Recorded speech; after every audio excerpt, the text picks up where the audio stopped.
दोस्तों, राजपूताना खून से सना है। भार शिव भर क्षत्रिय राजभरों के वीर गाथा का इतिहास।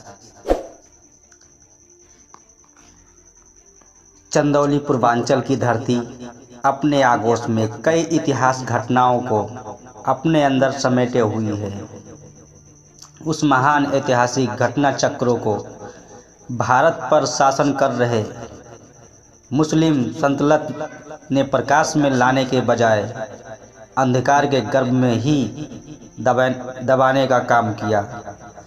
शायद उन्हें अंदेशा था कि यह क्रांति की चिंगारी यदि भड़क गई तो ज्वाला बनकर पूरे अधर्मियों को जलाकर नष्ट कर देगी।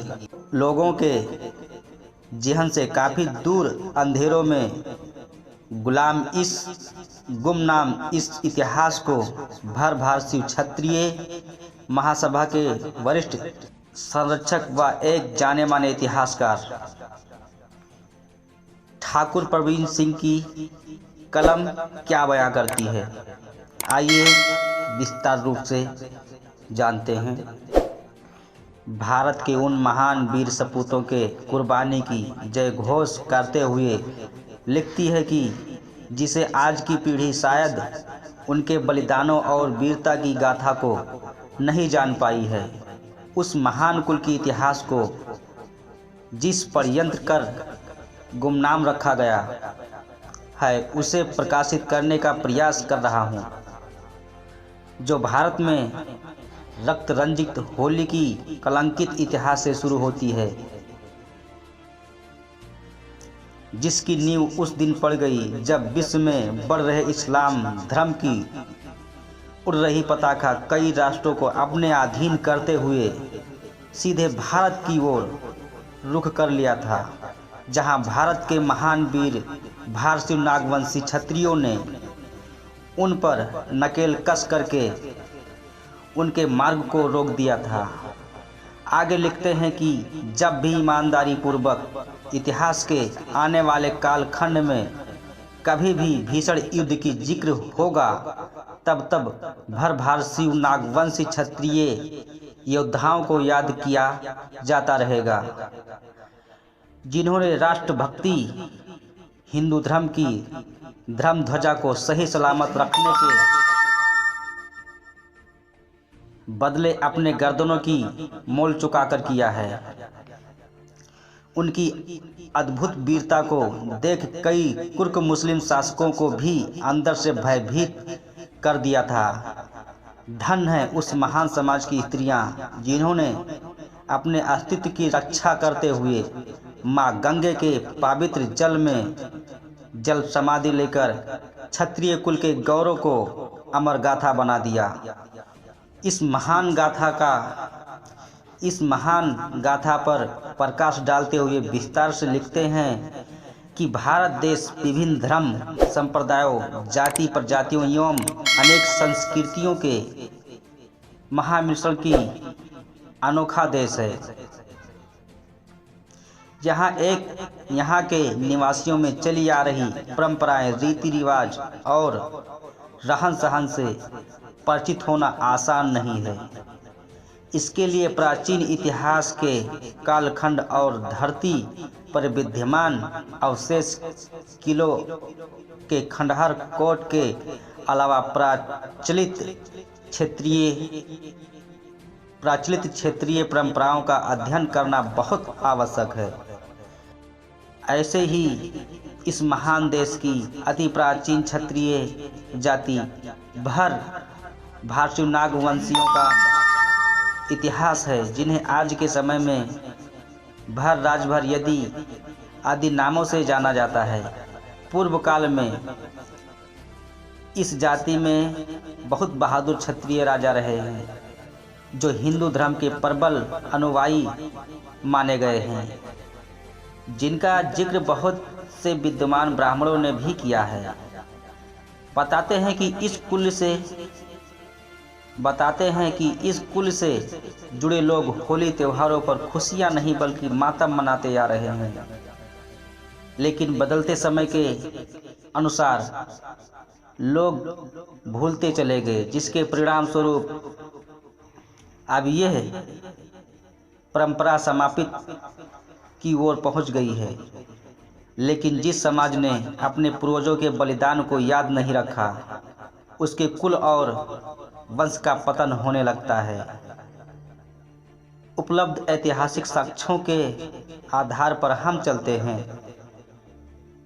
बीते 14वीं शताब्दी के अंतिम काल में, जहां वर्तमान जिला रायबरेली में भर राजा डलदेव का एक बड़ा राज्य स्थापित था, जो दक्षिण दिशा के मध्य प्रदेश के रीवा और इलाहाबाद के आसपास तक फैला हुआ था।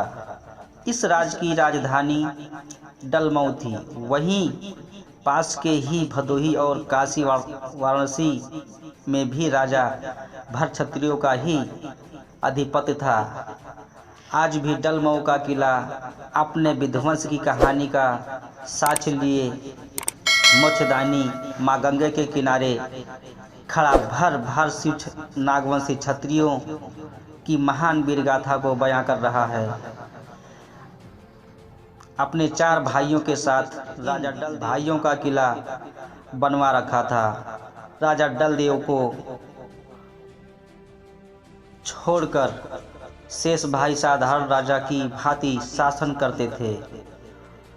वर्ष 1351 से 1388 में मिले ऐतिहासिक उल्लेख में ख्वाजा जहां मलिक सखर, जो नसीरुद्दीन मोहम्मद तुगलक का बड़ा सहायक था, जो बाद में तुगलक से अपना संबंध तोड़कर सन 1393 से 1394 के बीच जिला जौनपुर के कुछ हिस्सों पर अधिकार कर रहे नए राज्य की स्थापना किया। इसे बाद में महत्वाकांक्षी जहां मलिक सखर ने राज्य का विस्तार करते हुए अवध, द्वार में चाइल और पूर्व में तिरहुत तक अधिकार कर लिया। इतिहास बता रहा है कि सन 1399 में उसकी मौत हो जाती है। उसके बाद उसका दत्तक पुत्र सैयद मुबारक शाह गद्दी पर बैठा, लेकिन बहुत दिनों तक वह राज्य का सुख नहीं भोग पाया। उसके निधन के बाद 1402 ईस्वी में इब्राहिम शाह सरकी जौनपुर का राजा बना और जौनपुर को सिराजे हिंद का नाम दिया। लेकिन चारों ओर भारसीय नागवंशियों का साम्राज्य होने से वह हमेशा भयभीत रहता था। उसे पता था कि यदि हिंदू धर्म के खिलाफ एक कदम भी चला तो यहाँ उसे जमीन में दफन होना पड़ेगा। इसीलिए वह शांत और सभी से तालमेल बनाकर रहने में ही अपनी भलाई समझा। उसके किले का एक सिपाह सलार बाबा हाजी नामक मुस्लिम था, जिसकी लड़की का नाम सलमा था, जो बहुत सुंदर रही। संयोगवश एक बार राजा डलदेव शिकार के लिए जा रहे थे, तो सलमा को देखकर वह काफ़ी मोहित हो गए और उन्होंने अपनी शादी का प्रस्ताव उसके पिता के समक्ष रखा, लेकिन वह इनकार कर दिया। इससे नाराज राजा डलदेव ने सलमा का डोला उठा ले जाने की धमकी दे डाला था।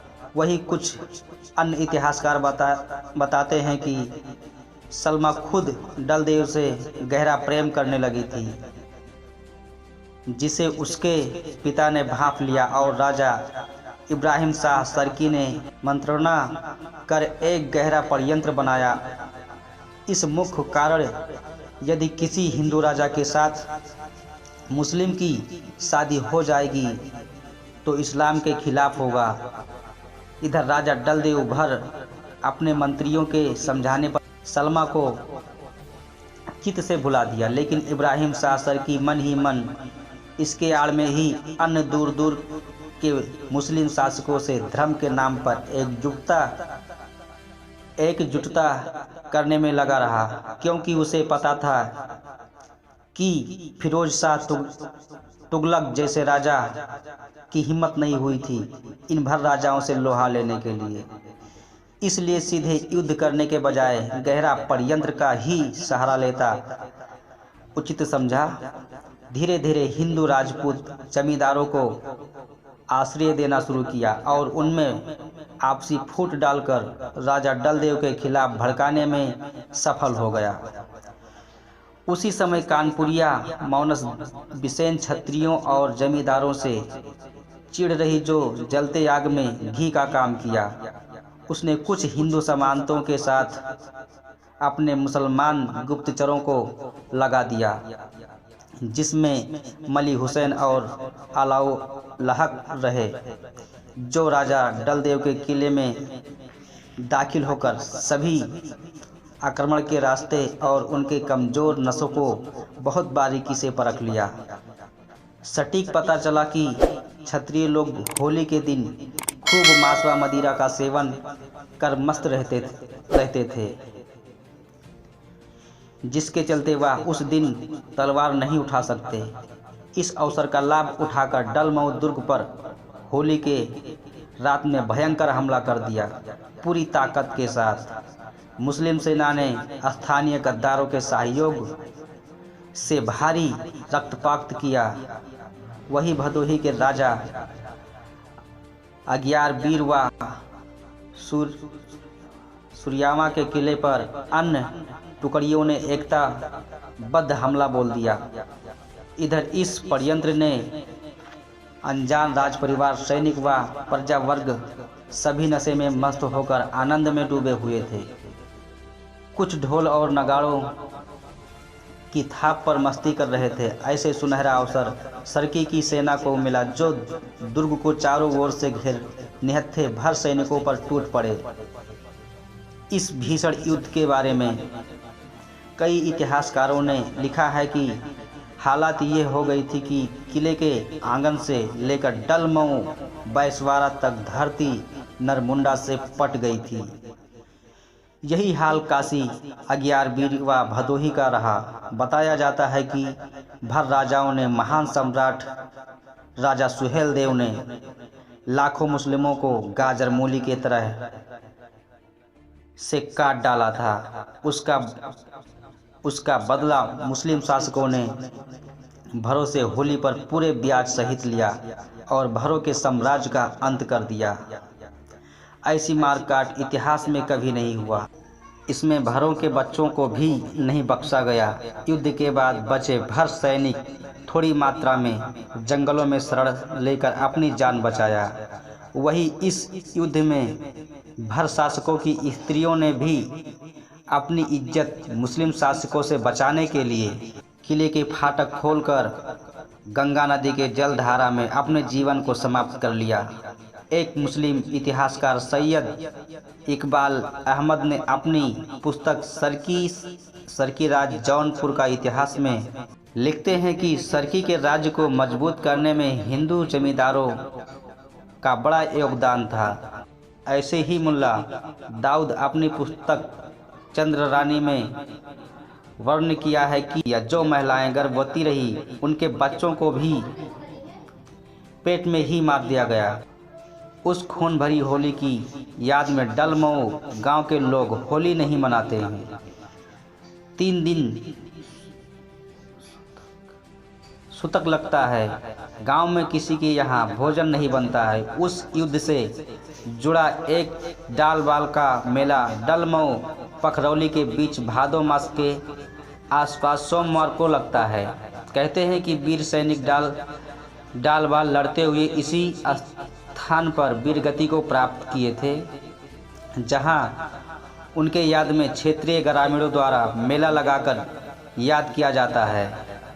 वही गदर के फूल नामक पुस्तक में अमृतलाल नागर लिखते हैं कि मेजर सेकेंड्यूज ने रायबरेली के इतिहास पर प्रकाश डालते हुए लिखा है कि रायबरेली के राजा डलदेव भर से इब्राहिम शाह सरकी से भीषण युद्ध हुआ। वहाँ स्थान सुदामनपुर के पास था। आगे लिखा है कि भरों के नस्ल को मुस्लिम शासकों ने समाप्त करने की पूरी कोशिश की। उत्तर भारत के वीर शासक जाति मुस्लिम शासकों से हमेशा दुश्मनी रही है। इसलिए भदोही व काशी क्षेत्र में बहुत से घरों में होली नहीं मनाया जाता है। समय ने अब घाव कम कर दिया है, लेकिन होली पर्व पर खोया हुआ भर भारतीय नागवंशियों का साम्राज्य हमेशा याद दिलाता रहेगा।